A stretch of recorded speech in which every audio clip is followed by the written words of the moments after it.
안녕하십니까. 인사팀 직설의 윤호상 소장입니다. 오늘은 서울의 모 기관의 서류심사, 그래서 자기소개서 심사를 했습니다. 월요일부터 내일까지 4일 동안 1300여 명을 제가 평가를 해야 되는데요. 갑자기 급방송을 한번 찍어야겠다는 생각이 들어서 자기소개서를 심사를 하다 보니까 좀 당황스러운 게 너무 많아가지고, 일단은 오늘 가장 기억나는 거는 입사 후 포부의 형식의 부분이 있는데, 물론 요즘엔 입사 후 포부라고 안 돼 있죠. 그래서 만약 우리 기관이 나가야 될 방향이라든지, 그리고 본인이 지원하는 직무의 목표, 그리고 그걸 실행할 계획을 적어둘라. 이게 이제 엄밀히 와서 입사 후 포부입니다. 근데 이제 입사 후 포부를 할 때 제발 좀 안 적었으면 하는 것들을 너무 많이 적어가지고 제가 당황스럽더라고요. 예, 계속 읽어보니까 가장 똑같은 말이니까 거기에 대해서 한번 얘기하고, 그래서 오늘 주제는 입사 후 포부에서 절대 적으면 안 되는 거를 한번 찝어보려고 합니다. 물론 다양한 것들이 많겠지만 가장 서류 심사를 하다 보니까 가장 눈에 보이는 것만 먼저 말씀을 드리는 겁니다. 이제 첫 번째는 좀 생각해봤지만 가장 중요한 것은 지원 회사, 지원 기관, 기업, 그 다음에 지원 직무에 대해서 좀 명확하게 이해를 했어요.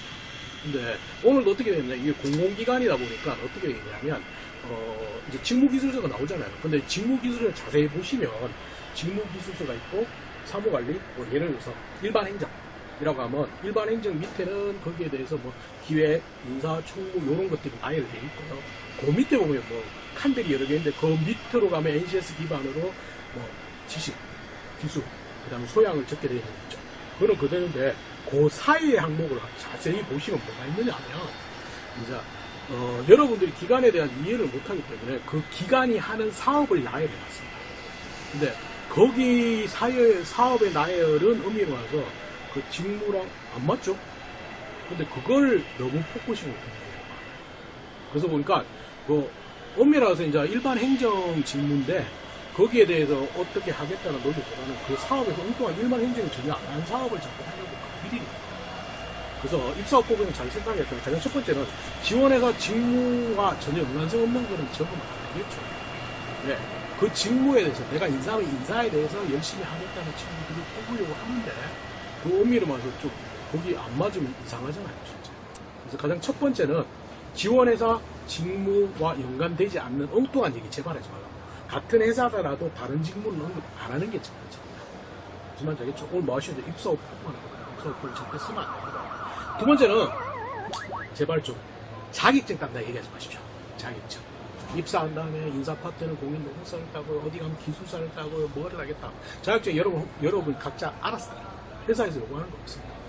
근데 자격증을 딴다는 개념은 알아서 하시는 거지, 그걸 자격증을 따겠다는 논리가 돌아버리면 좀 애매해요. 왜? 회사 입장에서는 네가 알아서 하는 걸 왜 우리가 해야 된다고 그렇게 논리가 된다는 거예요. 그래서 자격증은 아니라고. 그래서 입사 후에 자격증 딴다, 이거는 좀 빼자고.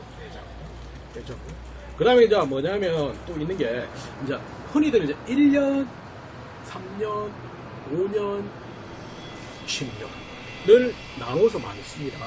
입사 1년 차에는 어떻게 하고, 3년 차에는 어떻게 하고, 5년 차에는 어떻게 하고, 10년 차에는 어떻게 해서 제발 안 썼으면 좋겠습니다. 제발 짜증납니다. 짜증. 네, 1년차, 3년차, 5년차, 10년차 다 대부분 비슷하다는 거예요. 그렇기 때문에 그 부분에 대해서, 물론 쓸 수 있는 거는 예전에도 한번 방송했지만 롯데그룹은 쓸 수 있습니다. 왜냐하면 롯데그룹은 질문 자체가 입사 후 10년 후 시나리오다. 그래서 그거는 쓸 수 있어요. 그렇기 때문에 세 번째는 1년, 3년, 5년, 10년 이거 제발 좀 안 썼으면 좋겠다. 아시겠죠? 그래서 그리고 세 번째까지 했죠? 세 번째. 그 다음에 네 번째는 배운다는 얘기 좀 하지 마십시오. 배운다. 선배님들한테 많이 배우겠습니다, 시스템에서 뭐가 하겠습니다, 이거 배운다는 얘기 절대 좀 하지 마십시오. 왜냐하면 기업이 여러분들을 월급을 주면서 활용해 먹으려고 그러지 가르치려고 하는 학원 아니잖아요.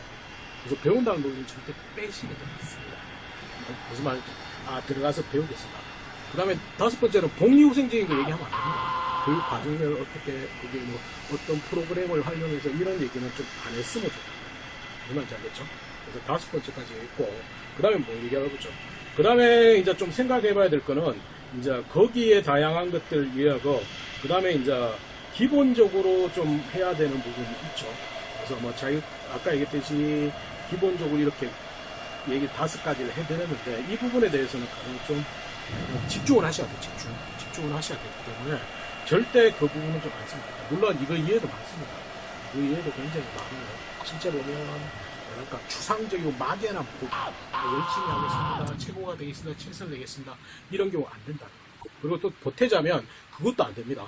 이거는 여러분들의 입사 후 포부를 쓰라고 그랬지 우리 기관에 대한 포부는 아닙니다. 우리 기업에 대한 포부를 쓰는 게 아닙니다. 그럼 글로벌 넘버원 기업 속에서 내가 어떻게 하겠다는 적어야 된다. 그죠? 그리고 그 추상적인 거 막연한 거 적지 말라는 이유는 제가 예전에 입사 후 포부에는 목표가 명확하게 정해져 있고 그 목표에 대해서 거기를 달성할 수 있는 입사 후에 할 수 있는 실행 행동 계획을 적으라고 그랬습니다. 무슨 말인지 알겠죠? 좀 다시 한번 얘기하면 그래서 1년, 3년, 5년, 10년을 이렇게 나눌 필요 없이 대기업은 공공기관은 10년 후 목표 정도가 좋겠고요. 그 다음에 중견 이쪽에는 5년 후 목표를 물론 지원 직무와 관련된 목표를 적고 구체적인 게 낫겠죠. 그 다음에 구체적인 팀이라든지 구체적인 사업이라든지 그런 게 좀 좋습니다. 그래서 넣고 난 다음에 그걸 달성하기 위해서 입사 후에 어떻게 노력하고 행동하겠다. 이걸 적는다는 거예요. 무슨 말이겠죠? 물론 여기서 자격증 이해도 영어 이런 거 적지 말라고 그랬습니다. 그건 너무 식상하네요. 그래서 그런 부분을 좀 생각은 해보셔야 된다는 거. 그래서 오늘은 입사 후 포부에서 절대 적지 말자는 것 좀 얘기해봤습니다. 왜? 자기소개서 보다가 같이 당황스러워가지고 뛰어와서 방송하고 있습니다. 그렇기 때문에 좀 제발 다시 한번 정리를 할까요? 첫 번째는 뭐라고 했죠? 해당 회사 직무와 연관없는 엉뚱한 얘기 제발 좀. 물론 회사와 회사 소개 업무더라도 내가 지원 직무가 아니라면 절대 쓰지 말자는 거. 두 번째는 뭐라고 했죠? 그 자격증 취득, 영어 공부 이런 얘기 제발 좀 안 했으면 좋겠다는 거. 세 번째는 1년, 3년, 5년, 10년 이렇게 나눌 필요 없다는 거 제발. 오케이? 그 다음에 네 번째는 배운다는 이런 얘기 좀 안 했으면 좋겠어요. 그 다음에 뭐 했는지 모르겠어요. 그래서 이거는 정리해서 다시 한번 올려드릴 테니까 좀 제발 생각해 보자고요. 아시겠죠?